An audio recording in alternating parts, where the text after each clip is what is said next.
할렐루야. 네, 우리 좌우에 계신 분들에게 인사하실 때 당신의 하나님은 살아계신 하나님이십니다.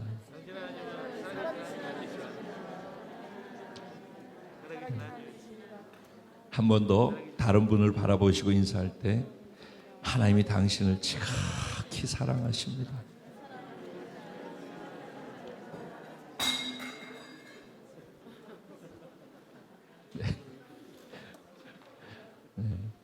하나님이 저와 여러분을 지극히 사랑하고 계신 줄로 믿습니다.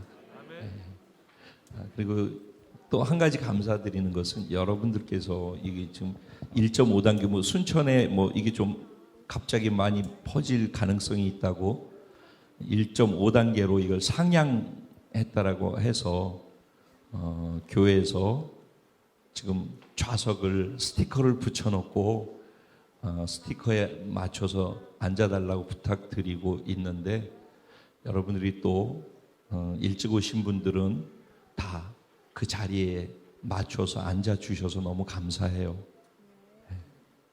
그렇게 일찍 오신 분들이 앞에 와서 그 점을 보고서 거기 앉아주시는 게 차곡차곡 되니까 혹시 개인적 사정 때문에 늦게 오신 분들이 계실 때 그분들이 뒤에 앉을 수 있는 여건이 가능케 되니까 그래서 또 감사합니다.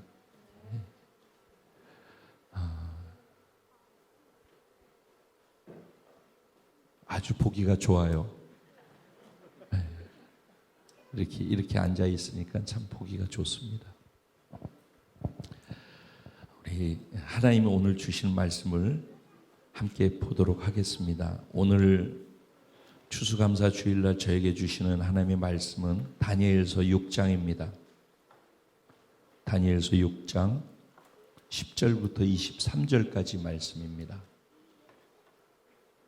제가 한 절, 여러분 한 절 교독하시고 마지막 23절 말씀은 한 마음으로 합독하도록 그렇게 하겠습니다. 제가 10절 먼저 시작하겠습니다.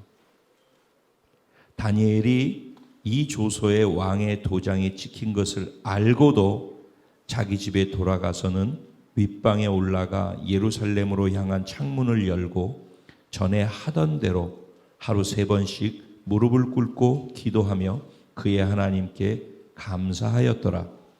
그 무리들이 모여서 다니엘이 자기 하나님 앞에 기도하며 간구하는 것을 발견하고 이에 그들이 나아가서 왕의 금령에 관하여 왕께 아뢰되 왕이여 왕이 이미 금령에 왕의 도장을 찍어서 이제부터 30일 동안에는 누구든지 왕 외의 어떤 신에게나 사람에게 구하면 사자굴에 던져 넣기로 하지 아니하였나이까 하니 왕이 대답하여 이르되 이 일이 확실하니 메대와 바사에 고치지 못하는 규례니라 하는지라. 그들이 왕 앞에서 말하여 이르되 왕이여 사로잡혀 온 유다 자손 중에 다니엘이 왕과 왕의 도장에 찍힌 금령을 존중하지 아니하고 하루 3번씩 기도하나이다. 왕이 이 말을 듣고 그로 말미암아 심히 근심하여 다니엘을 구원하려고 마음을 쓰며 그를 건져내려고 힘을 다하다가 해가 질 때에 이르렀도다. 그 무리들이 또 모여 왕에게 나와서 왕께 말하되 왕이여 메대와 바사의 규례를 가지고니와 왕께서 세우신 금령과 법도를 고치지 못할 것이니라 하니 이에 왕이 명령하매 다니엘을 끌어다가 사자굴에 던져 넣는지라. 왕이 다니엘에게 이르되 내가 항상 섬기는 너의 하나님이 너를 구원하시리라 하니라. 이에 물을 끌어다가 물 어귀에 박으며 왕이 그의 도장과 귀족들의 도장으로 구하였으니 이는 다니엘에 대한 죄를 고치지 못하게 하려 함이었다. 왕이 궁에 돌아가서는 밤이 새도록 금식하고 그 앞에 오락을 그치고 잠자기를 마다하니라. 이튿날에 왕이 새벽에 일어나 급히 사자굴로 가서 다니엘이 든 굴에 가까이 이르러서 슬피 소리질러 다니엘에게 묻되 살아계시는 하나님의 종 다니엘아, 내가 항상 섬기는 내 하나님이 사자들에게서 능히 너를 구원하셨느냐 하니라.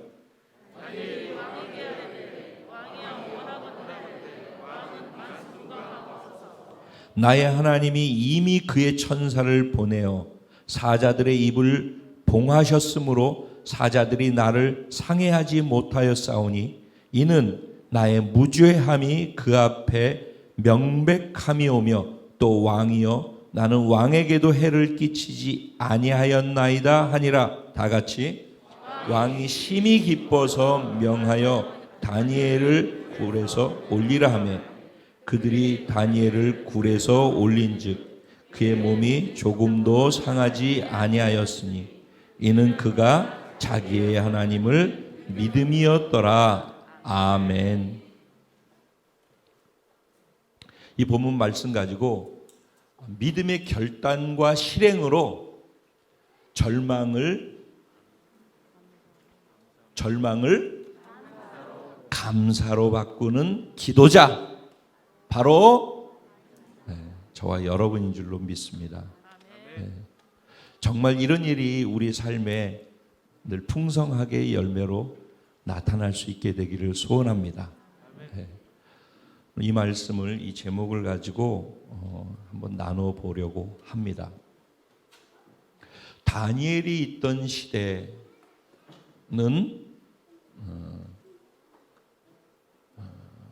이스라엘이 남왕국과 북왕국으로 나뉘어진 거 아시죠? 언제 그 일이 일어났었죠? 슬기로운 슬기야? 솔로몬 왕 이후. 그렇지? 솔로몬 왕이 있을 때까지는 나라가 나뉘어지지 않았어요. 그리고서 나라가 나뉘어져서 북왕국 이스라엘과 남왕국 유다로 그렇게 두 나라가 되어졌죠. 그리고 그 두 나라가 계속 가다가 나중에 BC 722년도에 북왕국 이스라엘이 먼저 멸망하게 되어져요. 그리고 시간이 가다가 남왕국 유다만 남았었는데 북왕국 이스라엘은 어디에 멸망당하죠? 아수르의 멸망을 당하죠. 그리고 남왕국 유다가 586년 BC 586 주전이죠. BC 586년에 남왕국 유다가 어디에 멸망당하죠? 바벨론에게 멸망을 당해요. 그때 왕이, 바벨론의 왕이 누구였었죠?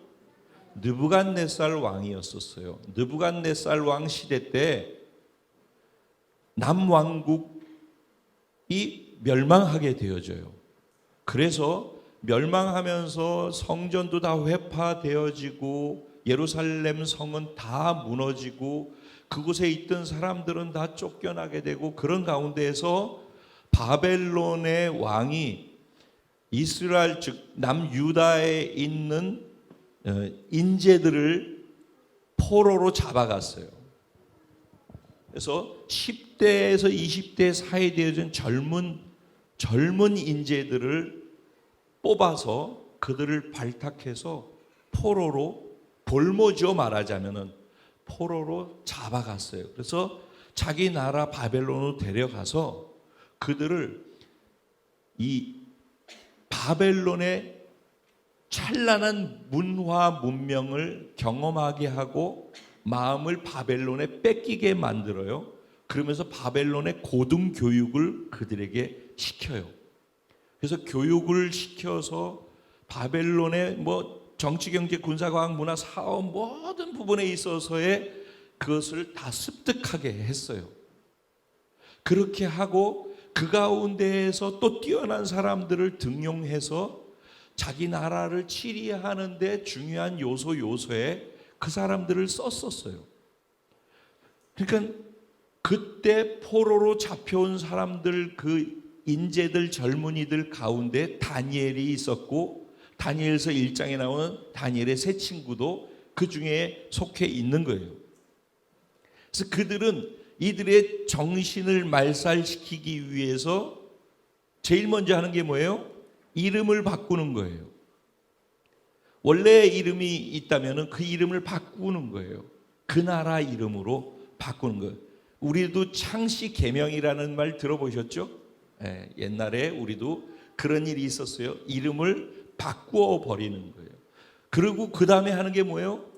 그 나라의 음식 문화를 받아들이고 그 나라의 풍요로움을 취하게 만들어서 자기가 속해 있던 나라의 정체성을 뽑아버리는 거예요. 그러니까 사실은 정체성을 바꾸는 작업을 하는 거예요.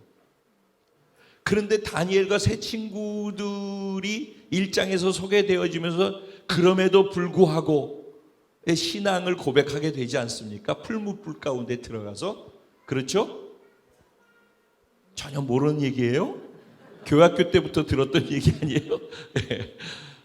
그렇게 하는데 그 풀무불 가운데 들어가게 됐던 이유는 느부갓네살의 금신상에 절하지 않았기 때문이었죠.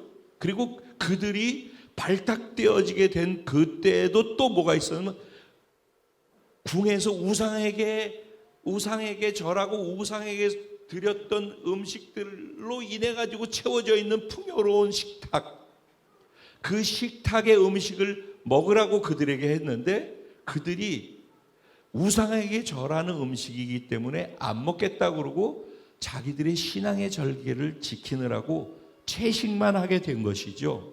그렇죠? 그러니까는 지금 뭘 먹었다 안 먹었다의 문제가 아닌 거예요. 정체성이 어디에 있는지에 대한 것을 증명하는 싸움이란 말이에요. 이해되시죠? 네.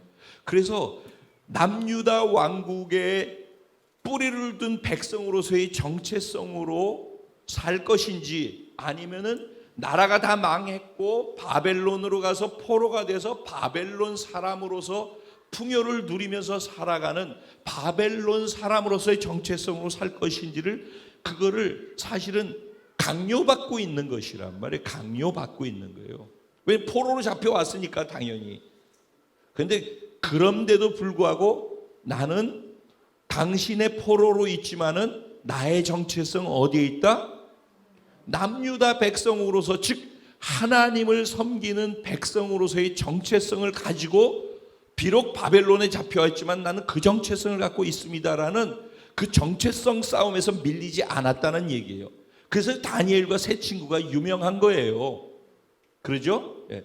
그게 이렇게 해서 오는데 그 사이에 어떤 일이 있냐면은 바벨론에 느부갓네살 왕이 있다가 그 왕이 자꾸 이렇게 가다가 나중에 그 바벨론이 망하게 되어지는데 망하게 될 때 바벨론의 왕의 이름이 누구예요? 벨사살 왕이라고 있어요. 그 메네메네 데겔 우바르신이라고 하는 거 들어보셨어요? 갑자기 파티를 열고 있는데 큰 손이 나와가지고선 벽에다 대놓고서 글을 썼단 말이죠. 근데 그 글 써 있는 글씨가 뭐다? 메네메네 데겔 우바르신이었어. 그 뜻을 풀이를 하면 뜻이 뭐예요?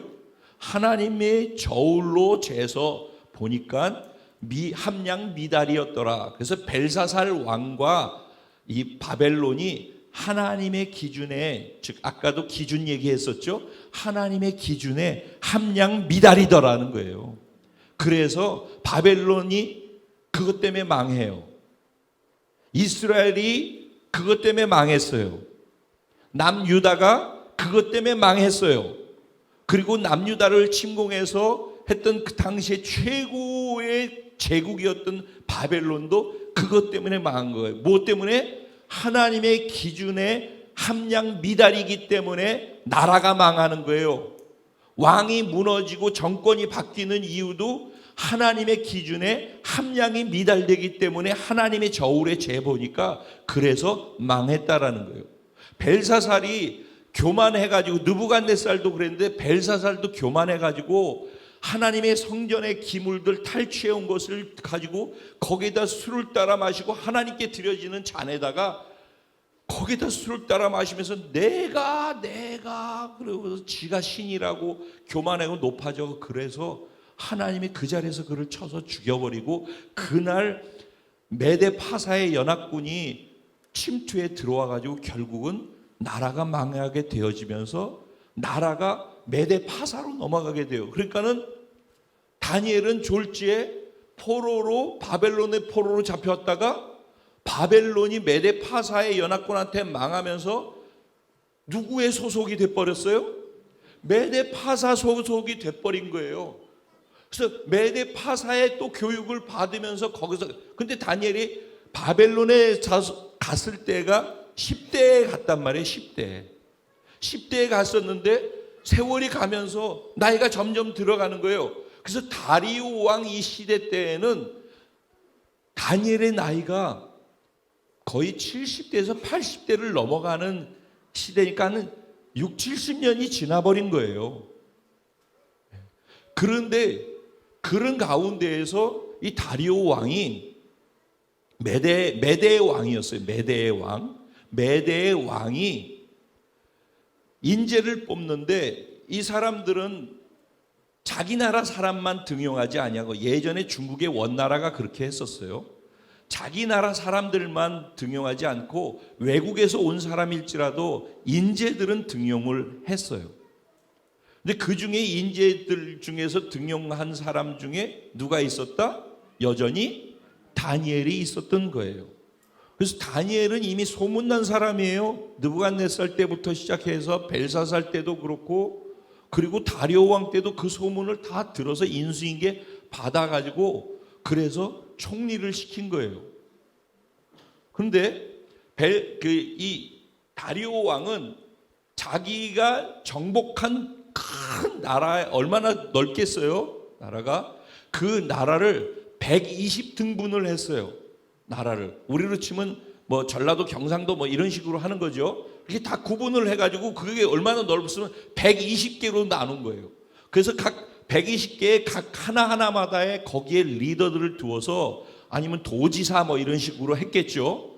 그렇게 해가지고 다 다스리게 했는데, 그 모든 120개의 지역을 다스리는 사람들 중에서 3명의 총리를 세운 거예요. 그들을 또 다스리는 3명의 총리를 세워가지고 그들이 120개를 다 다스리면서 핵심 키워드는 뭐냐면 왕에게 손해나는 일이 없도록 하는 것이 목적이에요. 이 3명의 총리를 세웠는데 아주 특출난 사람들을 세웠겠죠. 3명의 총리가 아주 특출난 거예요. 그런데 그 3명의 총리 중에서 더 특출난 사람이 누구였다? 다니엘이었던 거예요. 다니엘은 업무만 등한 것이 아니라 지혜도 충만할 뿐만 아니라 충성심도 대단했고, 그분의 인격과 도덕 윤리적인 것이라는 모든 부분에 있어서 완벽했던 거예요. 어떤 허물이라든가 그릇된 것을 찾아보려고 해도 찾을 수 없는 완벽한 사람인 거죠. 근데 그 총리 셋 중에서도 다니엘을 그들의 또 리더로 세워놓으니까, 근데 이 사람이 남의 나라에서 포로로 잡혀가지고 있는 사람이 그 일을 하니까 이 나라 사람들이 생각할 때, 메데파사 사람으로서의 총리들이 생각할 때 얼마나 기분 나쁘겠어요. 그러니까는 시기하고 질투해가지고 어떻게 하면 이 다니엘을 무너뜨리고 자기들이 그 자리를 차지할까를 공모하기 시작했어요. 그래서 서로 모여가지고 그걸 하고 자기 밑에 있는 사람들한테도 바람을 잡고 그래가지고 결국은 흠잡을 데가 없으니까는 그를 넘어뜨려서 죽여버리려고 해가지고선 고리를 건 게 딱 하나밖에 없어요.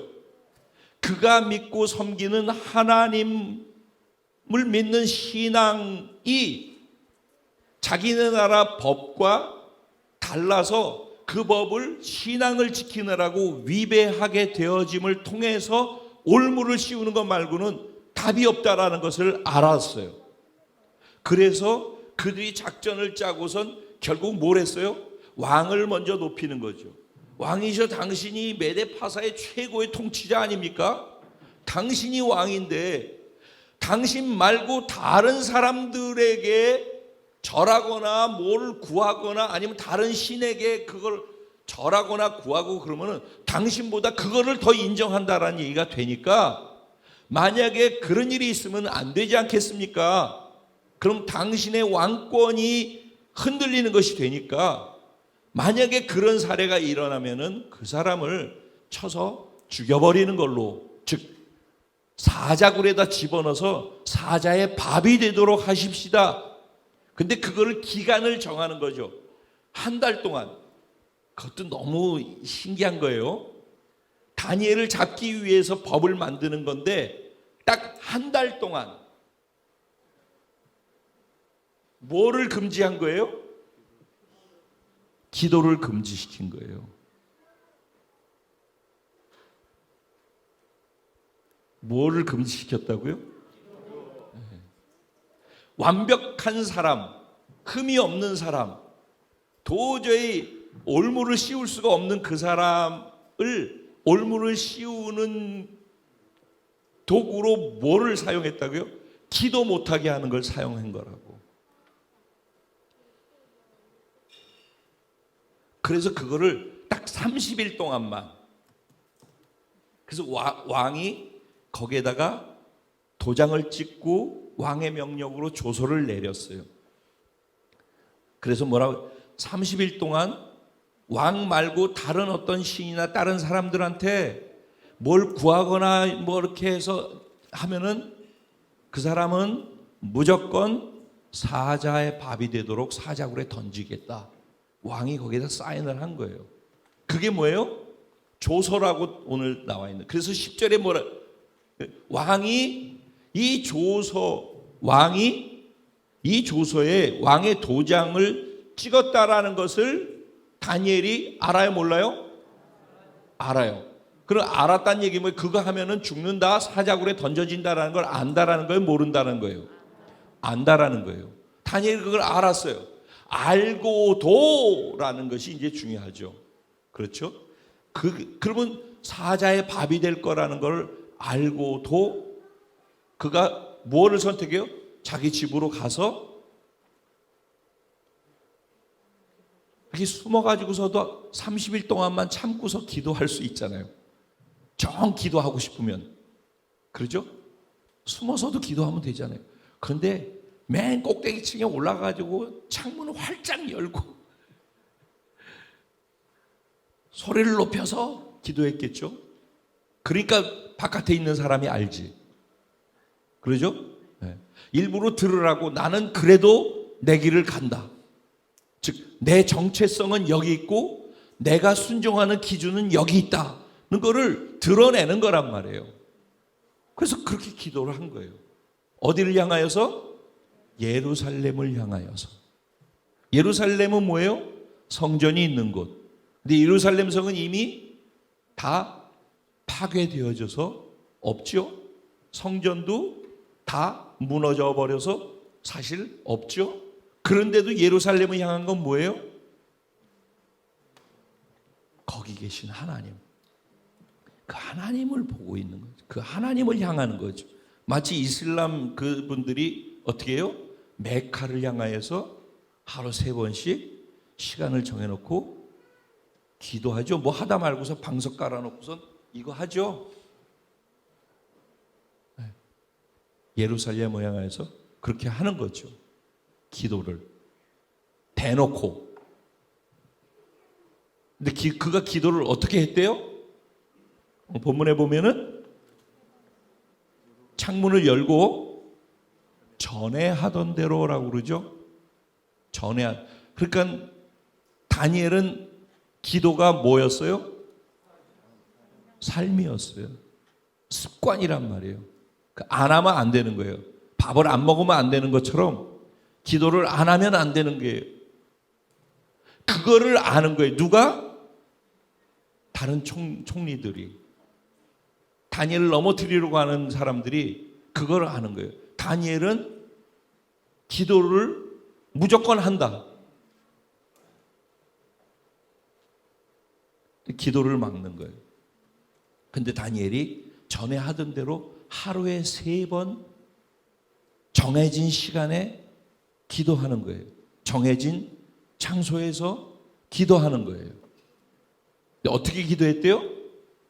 무릎을 꿇고 기도했대요.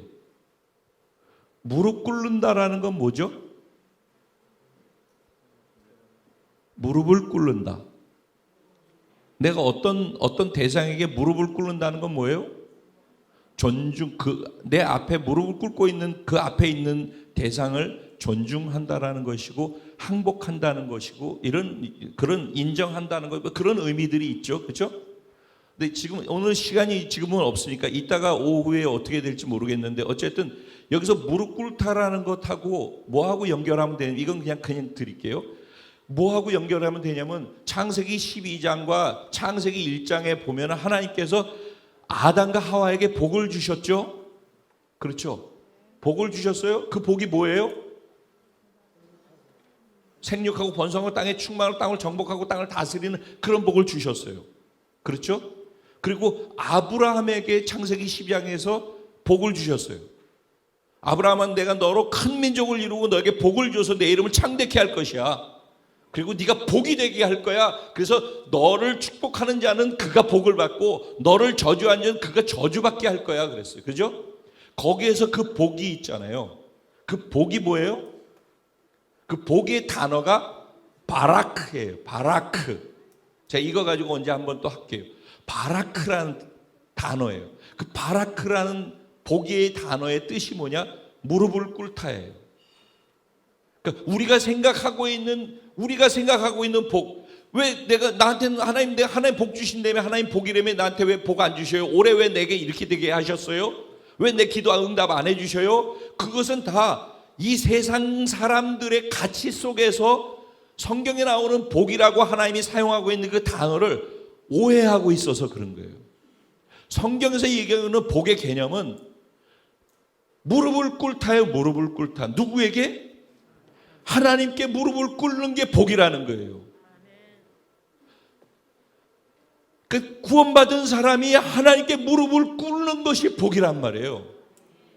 내 삶에 좋은 일이 있느냐 나쁜 일이 있느냐 그게 복이 아니라, 나쁜 일이 있는 그 속에서도 무릎을 꿇는 게 복이고, 좋은 일이 있는 것 속에서, 축복 속에서도 무릎을 꿇지 않으면 복이 아니라는 거예요. 그게 하나님이 얘기하는 복의 개념이에요.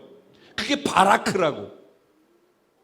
그러니까 하나님 안에 있는 사람은 정말 하나님 안에 있다라는 말, 복 안에 있다는 말이거든요. 정말 복 안에 있는 사람은 무릎을 꿇게 돼 있어요.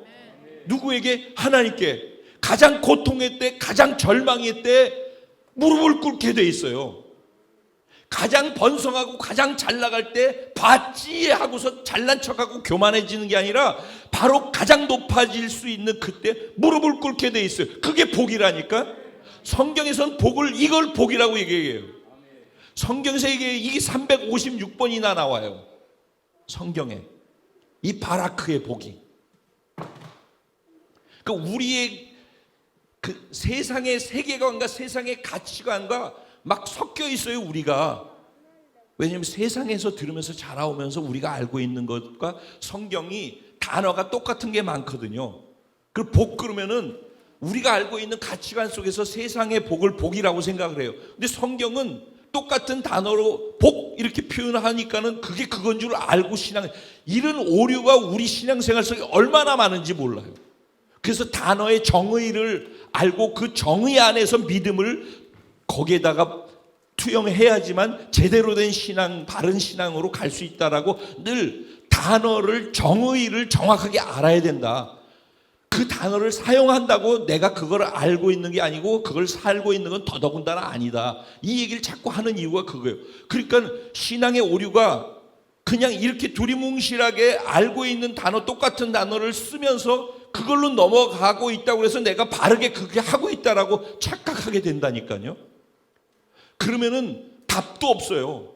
문제의식을 가져야지 개선할 수 있는 가능성이 있고, 그것 때문에 몸부림치고 그것 때문에 기도할 수 있는 거예요. 지금이 복이라니까. 지금이 복이에요. 다니엘이 지금 이거는 뭐예요? 죽는다는 얘기예요. 그죠? 근데 정체성 가치관의 전쟁에서 죽더라도 나는 나의 가치를 포기할 수 없습니다. 내 소속이 어디인지를 나는 여전히 남한국 유다, 그 유다에서 섬기는 하나님이 나의 소속입니다. 난 하나님의 나라 백성입니다.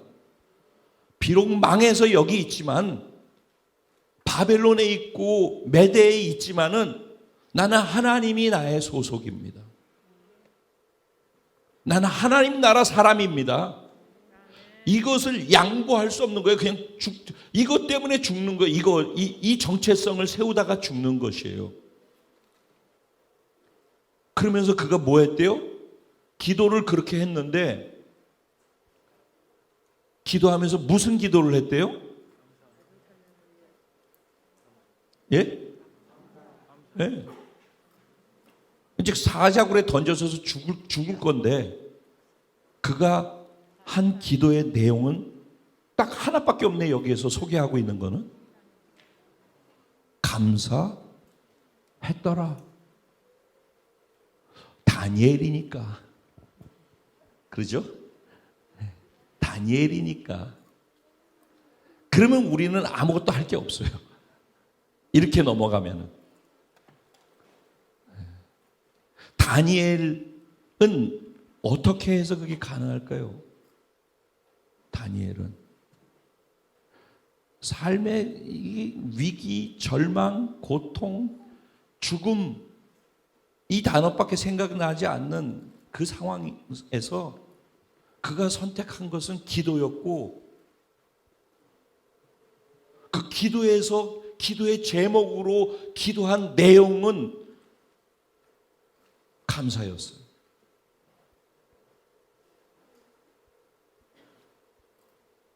자, 이걸 이제 다시 정리를 해볼까요? 여기까지 이해되시죠? 네. 그러면 이제 우리가 기도한다라고 할 때 누가 기도할 수 있어요? 네? 민준이 아빠, 누가 기도할 수 있어요? 응? 잘 안 들려요. 죄송합니다. 하나님의 자녀. 예. 기도는 아무나 할 수 있는 게 아니에요. 기도는 우리 믿는 사람은 하나님께 하는 거예요. 그렇죠? 우리 믿음의 대상이 하나님이니까 하나님께 기도하는 거잖아요. 그죠? 그러니까는 기도를 한다라 할 수 있다라는 것은 특권인 거예요. 믿는 사람에게는 기도할 수 있는 자격이, 예수를 믿어 구원받아야지만 기도할 수 있는 자격이 생겨요. 그러니까 기도할 수 있는 자격이 있다는 것만 해도 특권인 거예요, 사실은. 그러면은 기도를 한다? 그건 특권이지만은 기도를 한다라는 말의 또 다른 의미는 뭐냐면은요, 하나님을 인정한다라는 거예요. 기도한다라는 그 행위 자체는 하나님을 인정한다는. 기도는 뭐예요? 이따가 오후에 이 기도와 나, 주제가 기도와 나예요. 그 부분을 갖고 이제 실제적인 것을 우리가 좀 얘기를 할 건데, 그러면 기도는 뭐예요? 영의 호흡이라고 하죠. 그러니까 구원받은 사람이 기도하지 않으면은 산소 호흡기 끼고선 숨 쉬는 것처럼 그렇게 숨을 못 쉬는 거예요. 우린 육으로 숨 쉬니까 숨 쉬고 있다고 생각하는데, 우리가 구원받아서 영이 살아났다면, 영적인 사람으로 살려면 기도의 호흡이 계속 돼야 되는 거예요. 기도하지 않으면 호흡이 멈춰져서 육으로는 계속 살 수 있지만 영으로 사는 건 끊기는 거란 말이에요. 영으로 살 수 있는 동력을 못 얻는다고, 산소 공급이 안 되는 것처럼 기도 안 하면 그렇게 된다는 얘기예요.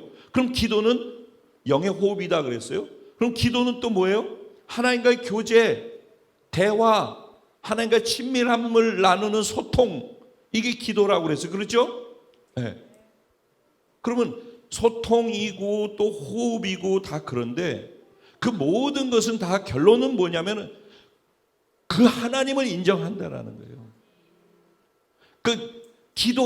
기도하지 아니하고 내가 하잖아요. 그러면은 그래도 하나님 이거는 내가 할 수 있으니까, 그 하나님이 인정하지 않고 하는 거라는 거예요. 중요한 거는, 하나님은 인간을 만든 이유는 하나님이 인간을 통해 영광 받기 위해서라고 아주 써 있어요.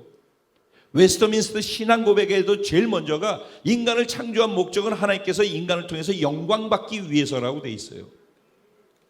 그래서 너희가 먹든지 마시든지 무엇을 하든지 영광 하나님께 돌리라고 그랬어요.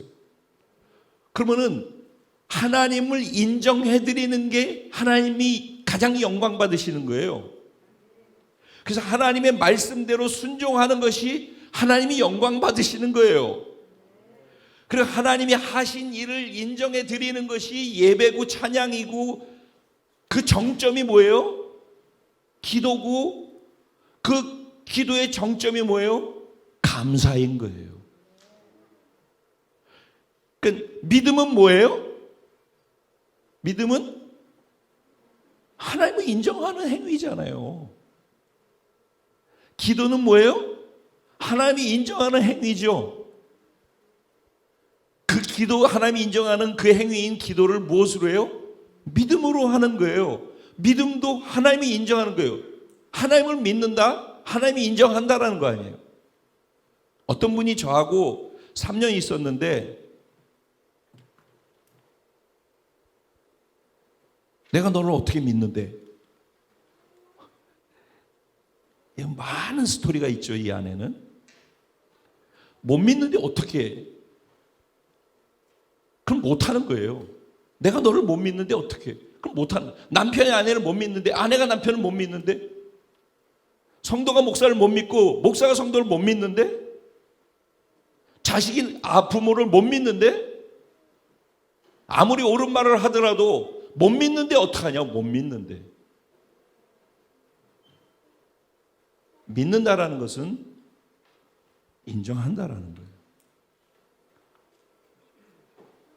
그 기도라는 것은, 기도를 했다라는 것은, 이 죽음 가운데에서 죽음을 눈앞에 두고 기도했다라는 것은 죽음보다 하나님을 더 크게 인정했다라는 얘기예요. 그렇죠? 근데 이거를 이제 본문으로 들어가 보면 참 재밌는 것들이 많이 있어요. 이렇게 가면 너무 시간이 가니까 오늘 본문에 보면은 눈에 확 들어오는 게 뭐냐면요, 여러분도 읽어보면서 느끼셨지만 10절부터 23절까지 다 읽은 것도 아니죠. 1절부터 27, 8절 이때까지 간 것도 아니에요. 여기 읽는 동안에 왕이라는 단어가 28번 나옵니다. 왕이, 왕의 금령이, 왕의 도장이, 왕이 그러죠? 왕이 어마어마하게 많이 나와요. 하나님이라는 단어가 7번 나와요. 근데 이 하나님이라는 단어는 언제 등장하는지 아세요? 다 다니엘 때문에 등장해요. 다니엘이 아니면은 다 그냥 왕이에요. 왕의 이야기예요. 왕이 다스리는 메대와 바사의 법규를 고칠 수가 없습니다. 그 왕이 다스리는 나라라는 얘기예요. 그렇죠? 왕이 다스리는 나라, 왕의 통치권이 이루어지는 나라라는 거예요. 그 120개로 쪼개는, 우리나라가 지금 뭐 도가 몇 개쯤 있을까요? 나 그걸 생각을 못 해봤네. 그러면 우리가 몇 개 있다고 한번 한 10개 있다고 치자고. 그러면 10개 있다고 그러면 120개면 얼마나 어마어마하게 넓겠어요, 나라가. 그렇죠? 그 나라 전체가 메대 파사라고. 그러면 그 나라를 통치하고 다스리는 왕권을 가지고 있는 거라고요. 그러니까 계속 그가 조서를 썼다. 조서는 천왕, 황제의 명령서라는 얘기예요.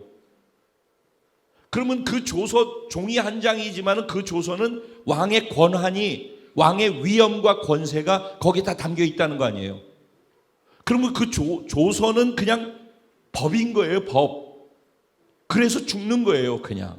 근데 그 죽는다라는 그 법이 있음을 알고도 그랬단 말이죠. 근데 거기에서 제재를 가한 게 뭐라고요? 기도하지 마, 그런 거예요. 딴 게 아니에요. 근데 기도했더라는 건 뭐예요? 그 왕이 세운 법보다 더 큰 법과 더 큰 왕, 하나님을 인정했더라는 말이에요. 이게 지금 이게 본문의 사실은 핵심인 거예요. 그래서 결국 하지 말라고 하고 이거 하면 죽는다고 하고 고리를 건 기도를 그는 계속했더라, 이 얘기라고요. 그러면 누가 통치자예요? 누가 왕이고 누가 누구를 다스리는 거예요? 본문에 다 나와 있어요. 하나님이시죠. 그렇죠? 오늘 본문에 보면은 나와 있어요. 왕이 다니엘이 사자굴에 던지게 되어지는 것 때문에 스트레스를 받았어요. 다니엘이 기도하지 말라고 그러고 딴 신에게 하지 말라고 그랬는데 다니엘이 그렇게 했다라고 얘기를 하면은 나의 왕권을 무시하고 누가 그랬어라고 왕이 심히 노여하여 이렇게 표현해야 되는 거 아니에요, 일반적으로? 근데 왕이 심히 근심하여 그랬어요.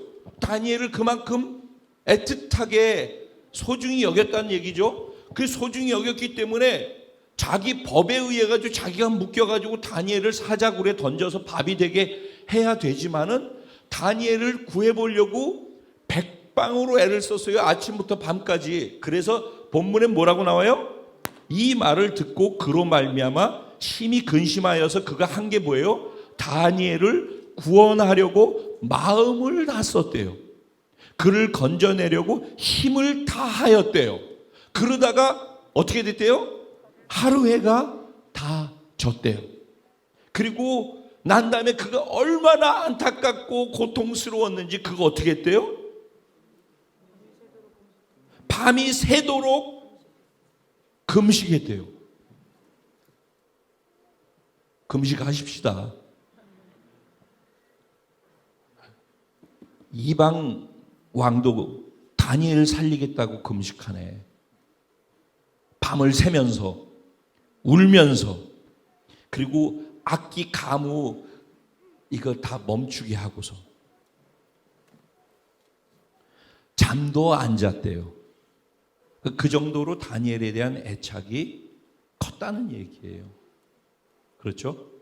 근데 그렇게 애착이 크고 그렇게 구원하려고 하는데 그 나라를 전체를 통치하고 다스리는 왕이 백방으로 노력해도 다니엘을 사자굴에 던지는 것을 막을 수가 있어요, 없어요? 그게 이 세상 왕의 한계예요. 근데 그렇게 해서 그 세상 왕이 자기가 만든 법에 묶여가지고 거기에 다니엘을 집어넣는 것을 바꿀 수가 없었다니까. 세상 왕의 능력으로. 그게 세상 왕의 한계예요. 근데 결국 자기가 만든 법으로 다니엘을 거기다 던졌잖아요. 그리고 다니엘에게 묻죠. 뭐라고 그래요? 하나님의 종, 살아계신 하나님의 종 다니엘아, 내가 항상 섬기는 내 하나님이 사자들에게서 능히 너를 구원하시겠느냐? 구원하셨느냐? 이 질문은 오늘 저와 여러분에게 주시는 질문이기도 해요.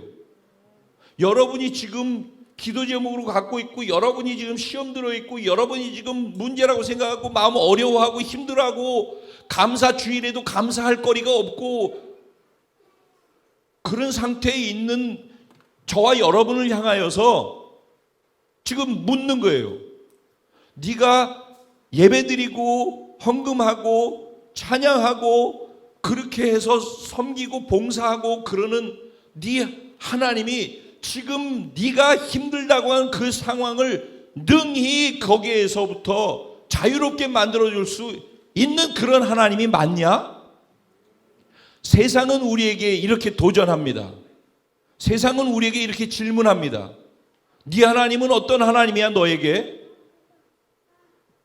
오늘 제가 이 본문을 묵상하면서 그 왕이란 단어가 이만큼 28번 나왔다고 그랬잖아요. 여기 하나님이란 단어가 7번 나왔다고 그랬잖아요. 거기에 7번 나오는 하나님의 단어에 계속 나오는 게 뭐냐면 너의 하나님, 내 하나님, 그의 하나님. 다 누구의 하나님이에요? 다니엘의 하나님. 자기의 하나님, 자기의 하나님, 다니엘의 하나님이죠. 자기의 하나님, 자기의 하나님. 그래서 5번이 나오고 그 하나님을 일컬어서 살아계신 하나님이라고 한 번 또 나와요. 그리고 맨 마지막에 나오는 게 뭐냐면은 나의 하나님이라고 다니엘이 고백해요.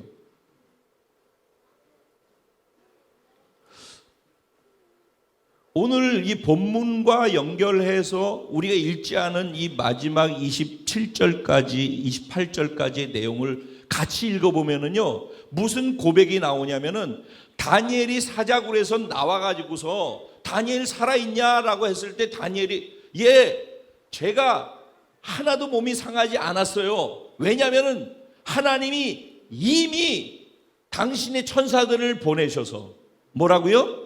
하나님이 이미, 이 이미가 어마무시한 말이죠. 하나님이 이미 당신의 천사들을 보내서 사자의 입을 봉해 놓으셨습니다. 그래서 나를 하나도 상하도록 하지 못하게 만들어 주셨습니다. 이렇게 얘기를 하지 않습니까? 그렇죠? 그리고 그가 굴에서 나왔을 때 보니까는 정말 하나도 상한 게 없었단 말이죠. 그러면서 그가 다니엘을 모함해서 죽이려고 했던 그 사람들을 사자굴에 던지는데 땅에 닿기도 전에 그냥 떨어지고 있는 거를 물어가지고 뼈를 으스러뜨려서 죽여버렸다라고 나오죠. 그렇게 죽여버렸어요. 그리고 난 다음에 그가 조서를 또 하나 써가지고 자기 나라 그 속해 있는 사람과 이방인들, 언어가 다른 사람들한테까지도 다 조서를 보냈는데 뭐라고 그래요?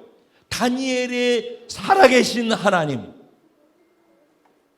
영원 분별하시는 하나님, 그 하나님의 나라는 결코 멸망치 않을 것이고 그의 권세는 무궁할 것이다.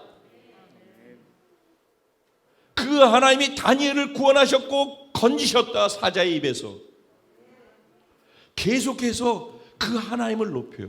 그리고 모든 이 사실을 알고 있는 모든 사람들은 그 다니엘의 하나님 앞에서 두려워 떨면서 그 하나님을 섬길지어다.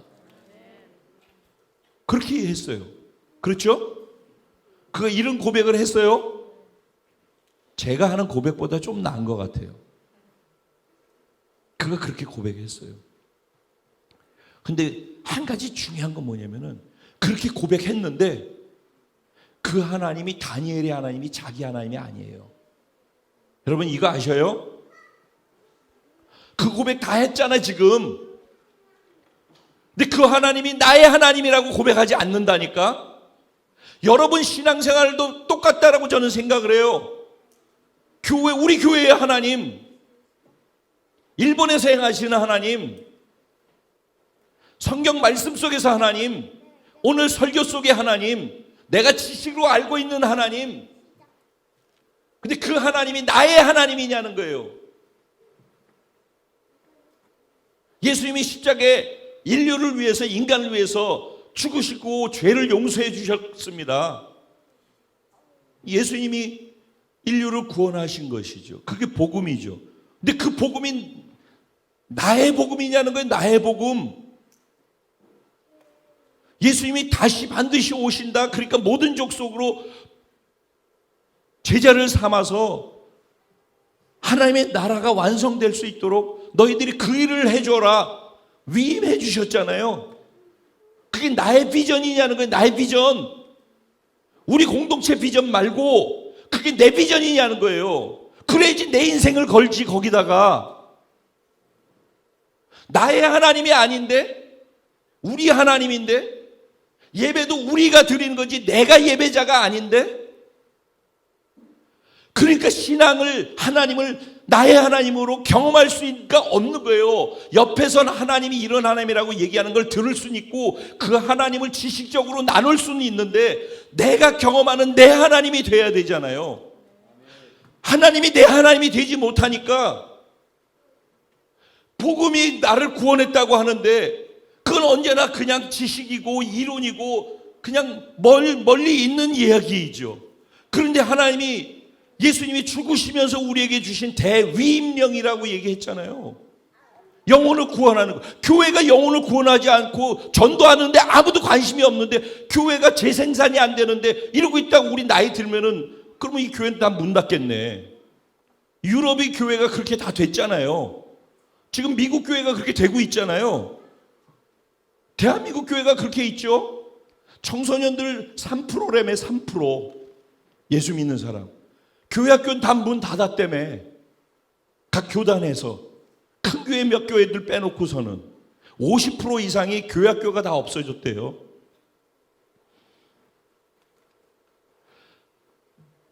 여러분의 하나님, 나의 하나님이 돼야지 돼요. 부모가 교회를 데리고 오면 뭐합니까? 부모가 믿는 하나님이 나의 하나님이 되게끔 자녀가 나의 하나님이 어떤 하나님인지를 경험시켜 줘야 되잖아요.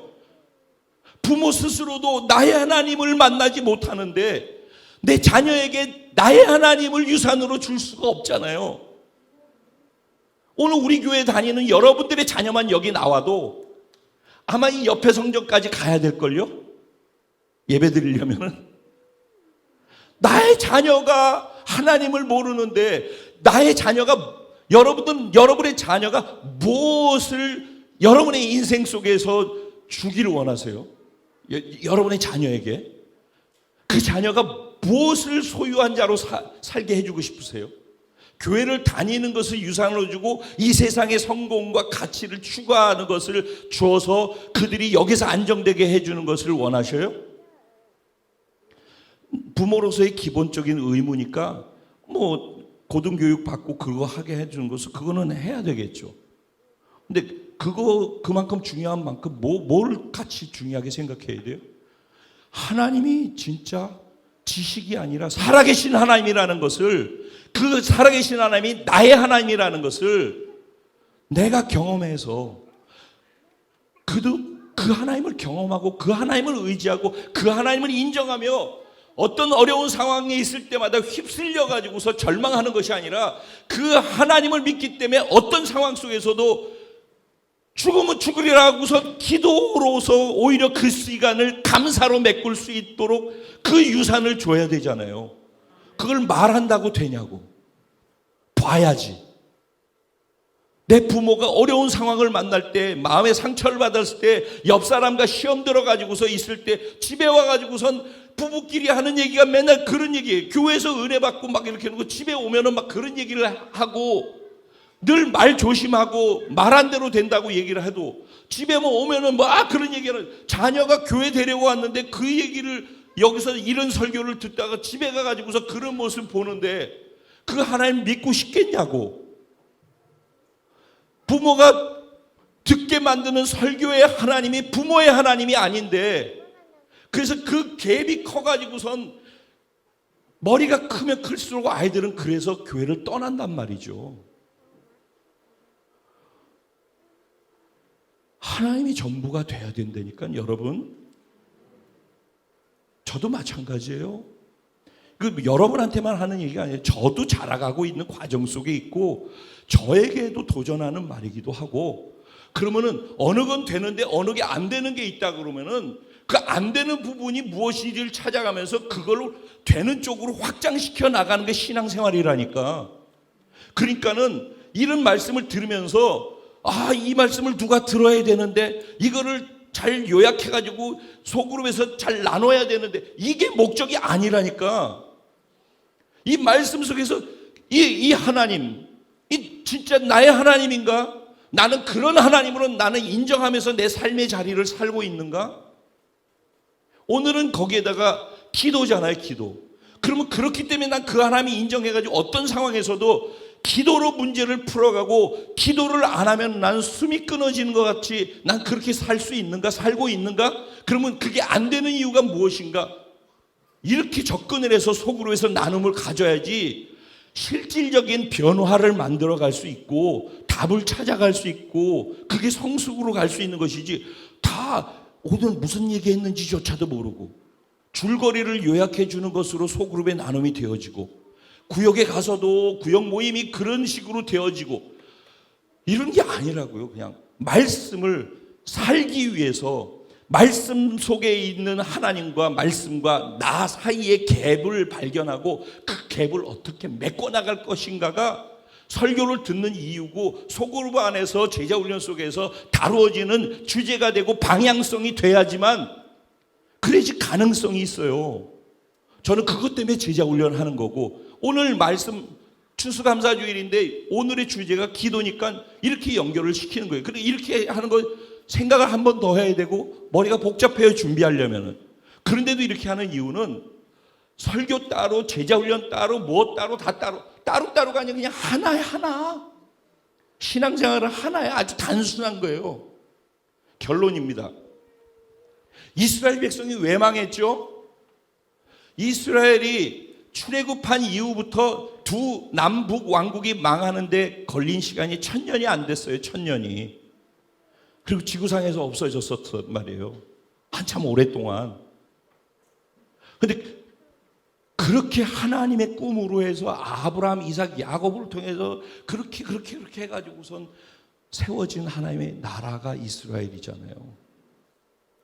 근데 왜 그 이스라엘이 망했죠? 기준되는 하나님의 백성이잖아요, 그들이.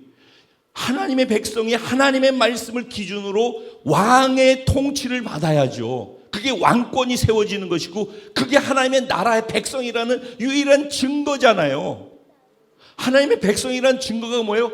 하나님을 왕으로 뒀다는 얘기고 왕이신 하나님의 말씀이 마치 조서에 도장 찍으면 그게 법이고 죽음인 것처럼 하나님의 말씀이 조서고 도장 찍혀 있는 거란 말이죠. 그러면 이 하나님의 말씀, 성경 말씀이 나에게 내 인생에 목숨 걸린 조서로 받아들일지 이 세상의 왕이 도장 찍고 있는 이 조서로 받아들일지 누구를 나의 왕으로 선택할지가 지금 오늘 이 얘기잖아요. 그래서 나는 기도하지 마에 세상 왕이 도장 찍었다면은 나는 나의 왕이신 하나님을 인정하기 때문에 계속 기도하겠다를 선택한 거 아니냐고요. 다니엘이야? 하나님은 자기 하나님이었다니까. 그러니까 옆에서 볼 때도 다니엘의 하나님, 너의 하나님, 그의 하나님, 자기의 하나님, 다니엘 스스로도 나의 하나님.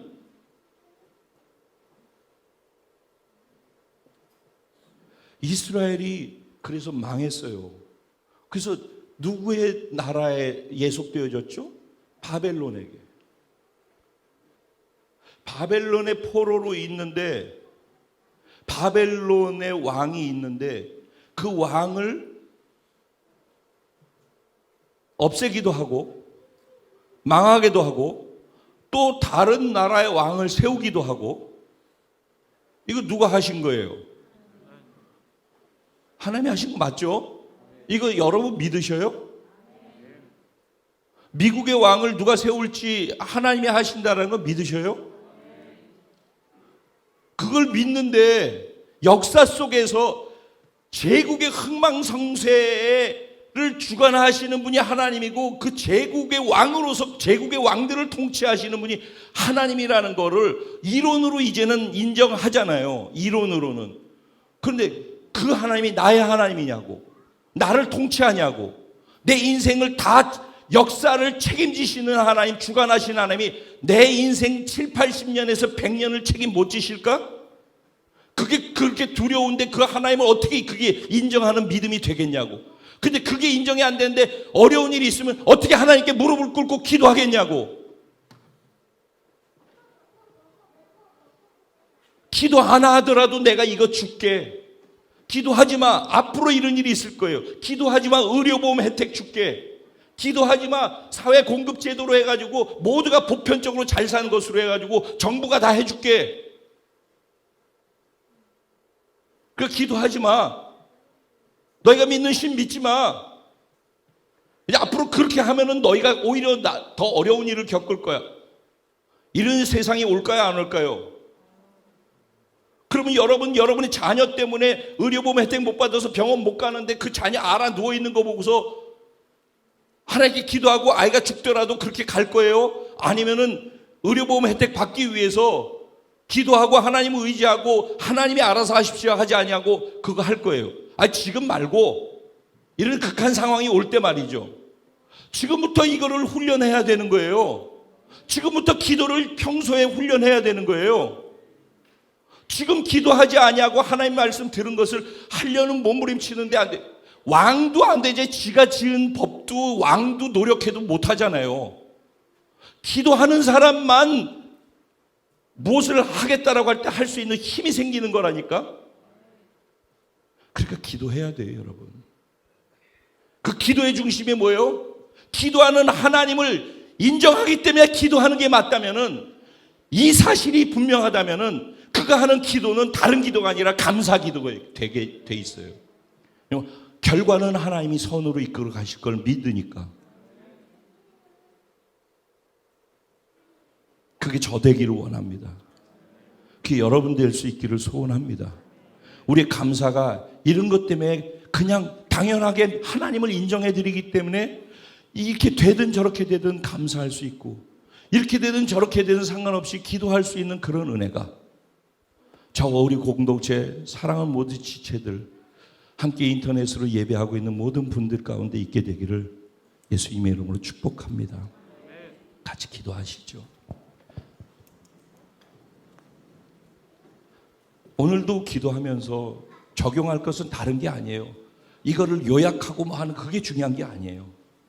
오늘 이 말씀과 나는 이 말씀과 얼마나 거리가 떨어져 있는가, 여기에 좀 더 가까이 가고 이 말씀대로 가는 데 있어서 어느 부분들을 내가 바꿔야 할 것인가, 무엇을 내가 해야지 이 말씀 가까이 다가갈 수 있을까, 말씀을 어떻게 내 삶의 성육신으로 이 말씀대로 살아내도록 하기 위해서 바뀌어야 될 부분들은 무엇이고, 이런 것들을 같이 기도하면서 가서 그 부분을 조금씩 바꾸어 나가서 궤도를, 잘못된 것으로 움직이고 있는 궤도를 수정해서 말씀을 기준으로 하는 다림줄의 궤도로 똑바로 서도록 만드는 것이 우리가 지금 추구하고 있는 길이에요. 우리 주님의 이름을 한번 부르고 같이 하나님께 기도하며 나가며 기도드리겠습니다. 주여!